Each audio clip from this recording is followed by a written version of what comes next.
La televisión a altas horas de la noche puede resultar, por así decirlo, desolada y sombría. Seguro en más de una ocasión te habrás encontrado con insomnio a las 4 de la mañana y con la mirada perdida en la pantalla para intentar conciliar el sueño.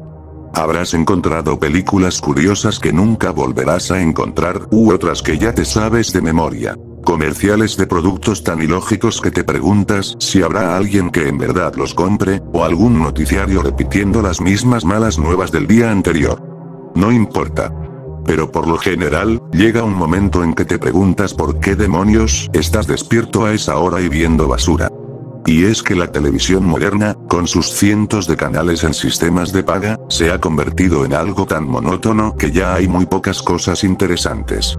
Todo está a merced de los patrocinadores, que solo buscan colocar sus productos en comerciales, sin importar lo ridículos o innecesarios que puedan parecer. Con todo tan férreamente manipulado, ya no existe esa magia de la televisión nocturna de mediados de los 90.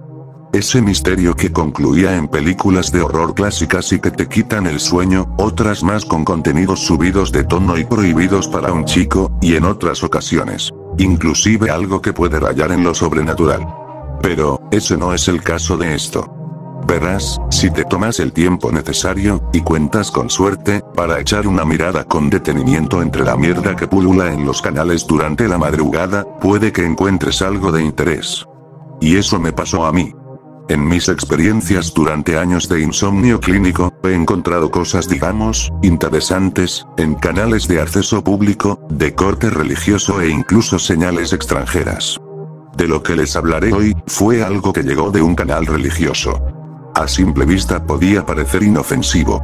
Un programa infantil llamado Amigos de la Fe, el cual trataba de interacciones entre niños y títeres que contaban historias de la Biblia y recitaban oraciones. No era malo, y de hecho lo puedo comparar con un Plaza Sésamo, Sesame Street, al que le hubiesen colado lecciones cristianas. Si han visto cosas como Los Fabulgetales, Vegetales, Superlibro o David y Goliat, ya sabrán de qué iba la cosa. Pero había algo más. Algo que de verdad te ponía incómodo. Para empezar, era un show con muy poco presupuesto y manejado por un equipo creativo que dejaba mucho que desear. En todo caso, lo que llamaba la atención eran los personajes y su manera, única, por así decirlo, de conducir. Alguna vez oí que el mensaje puede ser más o menos importante por la manera en que se dice. Y Amigos de la Fe se basa en esta filosofía, pues a diferencia de Vegetales o cualquier otra caricatura cristiana, definitivamente no se contenía para dar un mensaje. Las historias de la Biblia eran contadas por medio de narraciones acompañadas de dibujos a lápiz con detalles gráficos muy fuertes.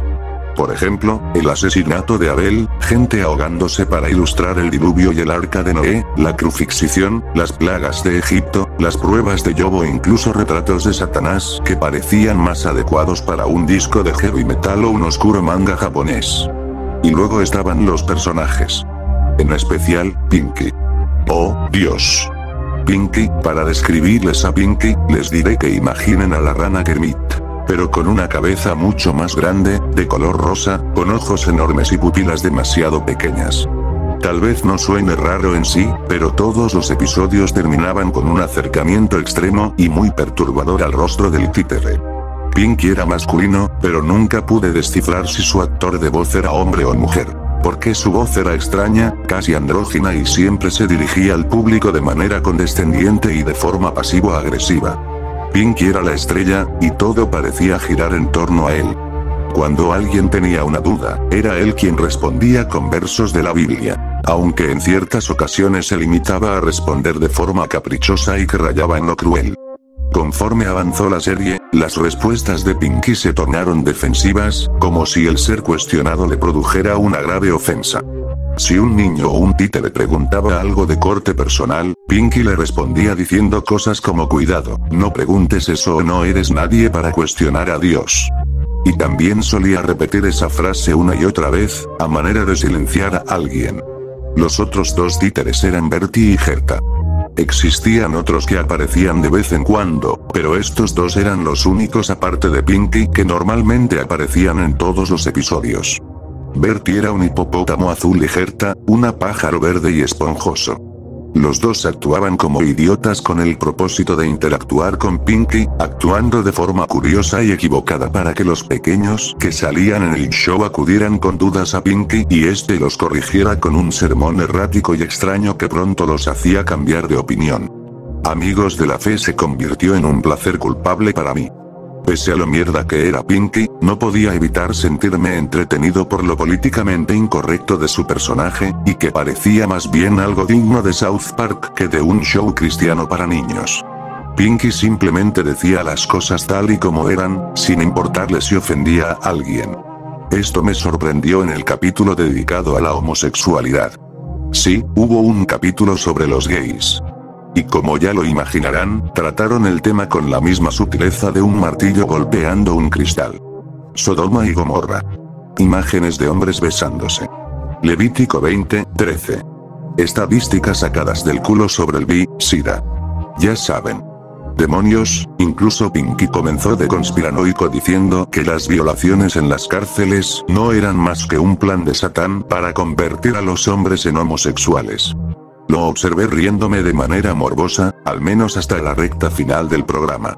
Una niñita le habló a Pinky sobre su hermano mayor, el cual recientemente había declarado su homosexualidad al resto de su familia. Pinky estalló en carcajadas y empezó a gritarle a la niña, vociferando que su hermano era un marica pecador que se iría al infierno, lo que sin duda la hizo llorar y me hizo pensar en lo jodido de ello. Esa mañana me fui a dormir preguntándome sobre el objetivo en sí del programa. Siempre fue raro, pero los últimos episodios se tornaron tan negros y maliciosos como si los hubiera escrito el tipo detrás de Padre de Familia, Family Guy. Ofensivos. La noche siguiente era el último episodio, el cual tenía el título de Predestinación. Eso no estaba bien. Ya en otras ocasiones había visto programas de niños que hablaban de temas controversiales como la homosexualidad, el pecado y el crimen. Pero jamás del concepto de la predestinación. Debo admitir que, en retrospectiva, me encontraba curioso al respecto pero con una sensación incómoda en mis entrañas. Lo que fuese que viera esa noche, sin duda sería perturbador. El programa comenzó igual, hasta que Bertie apareció en escena y habló con Gerta y los niños sobre algo que había escuchado por ahí. Predestinación, decía acompañado de un número musical y sus estupideces usuales. Y como siempre, llegó el momento de hablar con Pinky. Pinky, sorprendentemente, reaccionó a la pregunta con una actitud placentera y casi amable, diametralmente opuesta a lo que hacía por lo regular. Hasta que un niño le pidió que explicara qué significaba predestinación, a lo que la rana respondió lo siguiente: algunas personas están destinadas al cielo y otras al infierno, y después comenzó con su discurso del poder de Dios. El chico, que se veía muy confundido y hasta atemorizado, le preguntó por qué decía eso si Jesús había muerto para salvar a todos. Entonces Pinky dijo algo muy difícil de digerir: Jesús murió para salvar a los elegidos.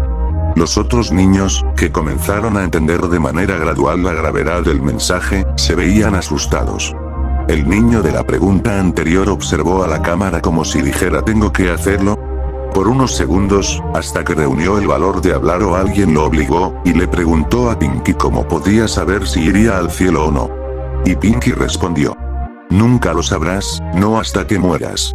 Pero si miras al interior de tu corazón, tal vez encontrarás la respuesta. Después se quedó mirando fijamente a la pantalla y hubo una transición a un fondo negro. Pensé que el programa se había acabado, y estaba por cambiarle cuando vi aparecer un título nuevo. No hay redención para los condenados. Entonces, un desfile de ilustraciones bastante gráficas. Esta vez sin mensaje de la Biblia o moraleja. Solo vistazos al destino de aquellos que no habían sido elegidos. Un pareja abrazándose antes de ser achicharrados por un muro de fuego. Gente con los pies encadenados al piso, siendo devorados por demonios. Personas empaladas en grandes estacas, con demonios voladores rondando a su alrededor. Un lago de fuego, lleno de hombres, mujeres y niños que se achicharraban lentamente. Monstruos gigantescos y horribles luchando entre sí, sacándose los ojos. La música de fondo iba acompañada de gritos y lamentos, con algunas frases de Pinky como «Esta es la cólera del Señor y me hace feliz ver a los pecadores sufriendo». Esto continuó por unos minutos hasta que finalmente hubo un corte abrupto. Esperé ver los créditos, pero en esta ocasión fue distinto. En lugar del texto ascendiente en fondo negro, apareció una toma del estudio, donde se podían ver incluso las cámaras, las luces del techo y los micrófonos. Y sin rastro alguno de los niños o las marionetas. Un hombre con una capucha negra entró a la habitación y procedió a bañar todo con un bidón de gasolina, para después incendiarlo. El camarógrafo lo siguió a la salida del estudio, y la última escena mostraba al encapuchado y al camarógrafo riéndose como maniáticos, mientras arrojaban a los títeres en un horno. Con la toma final siendo un acercamiento a Pinky quemándose, después dando con los créditos ordinarios. No ha pasado tanto tiempo desde que vi el último episodio, pero sigo sin encontrar respuestas sobre el show, por qué acabó así y más importante, cuál era su intención. Tengo algunas teorías, como que pudo tratarse de una parodia bastante buena como los Crank Yankers de MTV, o tal vez el show era la manera de vengarse de un creativo al que le habían cortado los fondos a media temporada. Tal vez solo estaban locos. No lo sé.